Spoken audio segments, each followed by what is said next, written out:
श्रोता प्रेमियों, मैं राम सागर शास्त्री आप लोगों के समक्ष रखने जा रहा हूं कपिल देव का अवतार। देखिए, कर्दम ऋषि ने संसार की उत्पत्ति करने की कामना से 10,000 वर्ष तक तपस्या की।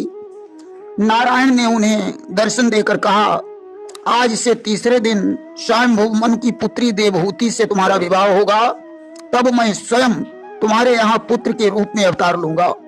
अस्तु, देवहूति का विवाह कर्दम ऋषि के साथ हो गया। देवहूति कर्दम ऋषि की सेवा करने लगी। बहुत दिन व्यतीत होने के पश्चात एक दिन देवहूति ने कर्दम से पुत्र की आकांक्षा प्रकट की। कर्दम ऋषि ने अपने तपोबल से सुंदर कामक विमान प्रकट किया, सुंदर जलाशय बाग बगीचे प्रकट किए, नारायण कुंड प्रकट किया। उसमें स्नान करके देवहूति तरुण हो गई। इसके बाद कर्दम भी स्नान करके तरुण हो गए। धीरे धीरे कर्दम और देवहूति से 9 कन्याओं का जन्म हुआ। इसके बाद उनके गर्भ से भगवान कपिल देव का अवतार हुआ। कर्दम ने कला, अनसुईया, श्रद्धा, हवि, गति आदि 9 कन्याओं का विवाह 9 ऋषियों से कर दिया और कपिल देव से माया मोह त्यागने का उपाय पूछा। कपिल देव ने कहा, पिताजी, इसके लिए भगवान का भजन ही सार्थक है। अस्तु, कर्दम ऋषि उन्हें प्रणाम करके भगवान का भजन करने चले गए और योगाभ्यास से अपने शरीर को छोड़ दिया। देवहूति को बड़ा दुख हुआ। तब कपिल देव ने माता को ज्ञान दिया कि संसार रूपी वृक्ष माया मोह के फल फूलों से लदा हुआ है, इसे आदि पुरुष भगवान ही काटने वाले हैं। अब मुझे ऐसा ज्ञान सिखाओ जिससे मेरा ज्ञान नष्ट हो जाए। कपिल देव ने कहा, मां, तुम सत्य कहती हो। संसार एक सनातन वृक्ष है। इस वृक्ष का आश्रय प्रकृति है। सुख और दुख वृक्ष के फलों के नाम हैं। सतरजतम वृक्ष की जड़ें हैं। धर्म, अर्थ, काम और मोक्ष रस हैं। कान, त्वचा, नेत्र, जीभ और नासिका आदि इंद्रियों से ये वृक्ष पहचाना गया। वृक्ष का स्वभाव पैदा होना, रहना, बढ़ना, बदलना, घटना और नष्ट होना, यही है। वृक्ष की छाल 7 धातुएं ही वृक्ष की छाल हैं। रस, रुधिर, मांस, मेद, अस्थि, मज्जा और शुक्र। वृक्ष की 8 शाखाएं हैं। 5 महाभूत तथा मन, बुद्धि और अहंकार। वृक्ष की 9 खोंडरें हैं, माने इंद्रियों के 9 द्वार ही वृक्ष की खोंडरें हैं। वृक्ष के 10 पत्ते हैं, माने 10 प्राण ही वृक्ष के पत्ते हैं। वृक्ष पर 2 पक्षी रहते हैं, जीव और जीवात्मा। वृक्ष की उत्पत्ति का आधार ईश्वर है। कपिल देव ने देवहूति से सांख्य योग का वर्णन किया। उन्होंने कहा कि एक पुरुष जंगल से लकड़ी काटकर उन्हें बेचने जा रहा था। काफी धूप पड़ रही थी, लकड़हारा थक गया था। उसने एक कुआं देखा। अस्तु, कुएं के पास गट्ठर डालकर उसने पानी पिया और वह सस्ताने लगा। उसी समय एक घुड़सवार पानी पीने के लिए घोड़े को दौड़ाता हुआ वहां आ गया।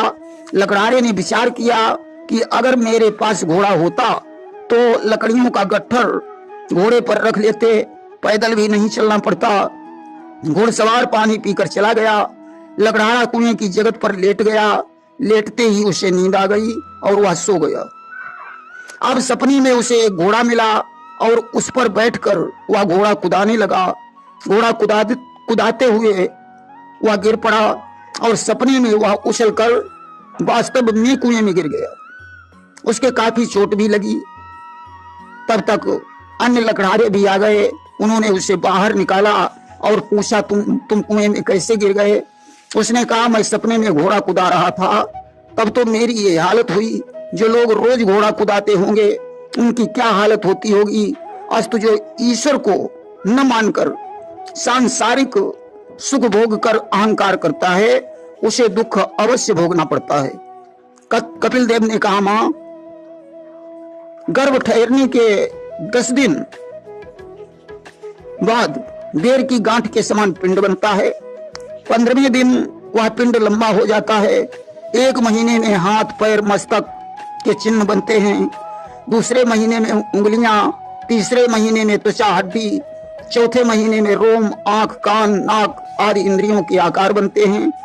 5वें महीने में जीवात्मा प्रवेश करता है, तब उसे भूख प्यास लगने लगती है। 6ठे महीने में मस्तक नीचे और पैर ऊपर होने के कारण वह घबराने लगता है। 7वें महीने में उसे अनेक जन्मों की याद आती है। 8वें महीने में पिछले 100 जन्मों की याद आती है। वह भगवान से प्रार्थना करता है कि हे प्रभु, पिछले जन्मों में हमने ऐसा क्या पाप किया है जो यह दुख भोगना पड़ रहा है। वह भगवान से विनय करता है कि हे प्रभु, इस बार मुझे उबार लीजिए। अब मैं पृथ्वी पर जाकर आपको नहीं भूलूंगा।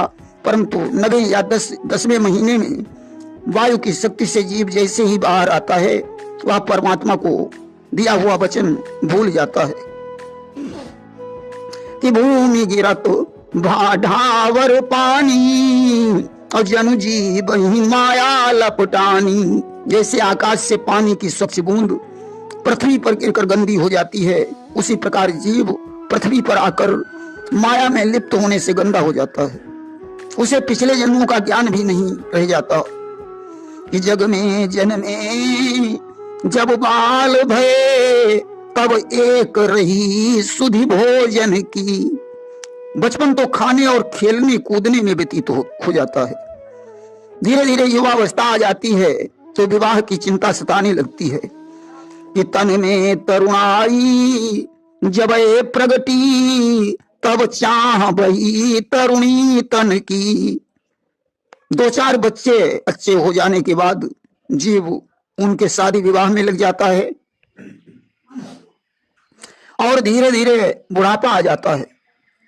वृद्धावस्था में धन की तृष्णा और बढ़ जाती है कि अब वृद्ध भये धन की तृष्णा, तब लोग कहीं सन की और सुख मंजुल नाही मिलो मन को, रही अंत समय मन में मन की। संसार में कोई सुख नहीं मिला, परमात्मा से किया हुआ वादा भी पूरा नहीं कर पाए और फिर किसी योनि में जन्म ले लिया। देखिए, बुढ़ापा बहुत खराब चीज है। एक कवि ने लिख दिया कि लाठी से पड़ेगा पाला, आंख पे तनेगा जाला, नाक से बहेगा नाला जरा जिंदगानी में। खाट पे पड़े पड़े करोगे मलमूत्र त्याग, पड़े पड़े थूकते रहोगे पीक दानी में। भजन क्या करोगे जब शक्तिहीन होगी तन में, ताकत न होगी फिर तुम्हारी वृद्धवानी में।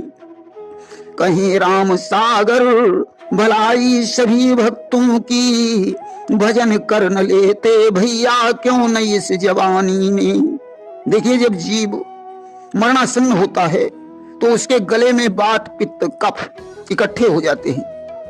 वह ठीक प्रकार से सांस भी नहीं ले पाता। यमदूतों को देखकर वह भयभीत हो जाता है। रोने पीटने का शब्द सुनकर यमदूत उसे और कष्ट देते हैं। उस समय जीव को नारायण की कथा सुनानी चाहिए, गंगाजल और भगवान का चरणामृत उसके मुंह में डालना चाहिए, साधु संतों के चरणों की धूल जीव के मस्तक पर लगानी चाहिए। लोगों को उसके सामने रोना धोना नहीं चाहिए। बैतरणी पार करने के बाद चित्रगुप्त कर्मों का लेखा जोखा देखकर स्वर्ग या नरक भेज देते हैं। फिर जीव 84 लाख योनियों में भ्रमण करने लगता है। इस तरीके से कपिल देव ने माता देवहूति को ज्ञान दिया और बोले, माँ, अब तुम्हें यदि कुछ मांगना हो तो मुझसे मांग लीजिए और मुझे गंगा सागर जाने की आज्ञा दीजिए। देवहूति ने कहा, जिसके उदर से आप जैसे त्रिलोकी नाथ का अवतार हुआ हो, भला उस माँ को क्या मांगने की जरूरत है। आज माता देवहूति से विदा लेकर कपिल देव ने प्रस्थान किया। देवहूति भी सरस्वती के तट पर चली गई और नारायण का स्मरण करने लगी। अंततो गत्वा देवहूति की मुक्ति हो गई। कपिल देव समुद्र के तट पर बैठकर भगवान शंकर की तपस्या करने लगे। देखिए, कपिल देव पूर्व जन्म में एक शूद्रा के पुत्र थे। इनके माता पिता की मृत्यु हो गई कपिल देव भूखे प्यासे एक जंगल में पहुंचे। वहां जंगल में इन्होंने एक शिवलिंग देखा, पूजा करने के लिए गए और वहीं इनकी मृत्यु हो गई। इसके बाद इन्होंने देवहूति से जन्म लिया। आज भगवान शंकर की तपस्या करते करते काफी समय व्यतीत हो गया। भगवान शंकर ने प्रकट होकर इन्हें दर्शन दिए और वरदान मांगने को कहा। इन्होंने चिरायु होने का वरदान मांगा। भगवान शंकर ने इन्हें 3.5 करोड़ कल्पों की आयु प्रदान कर दी और कहा, जब तुम्हारे शरीर का एक रोम टूटकर पृथ्वी पर गिर जाए तो समझ लेना एक कल्प व्यतीत हो चुका है। वहीं राजा इंद्रदुम्न से जब इनकी भेंट हुई तो उसने पूछा कि आपको यहाँ रहते हुए कितने दिन व्यतीत हो गए हैं। तब कपिल देव ने कहा था कि हम અહીં राहत एते दिन भयऊ ब्रह्मा बीस नाश हुई गयऊ। हमें यहाँ रहते हुए इतने दिन हो गए हैं कि मेरे सामने 20 ब्रह्माओं का नाश हो चुका है। देखिए, ब्रह्मा की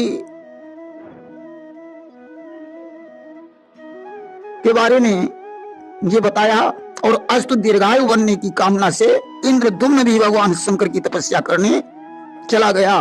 प्रेम से बोलिए वृंदावन बिहारी लाल की जय।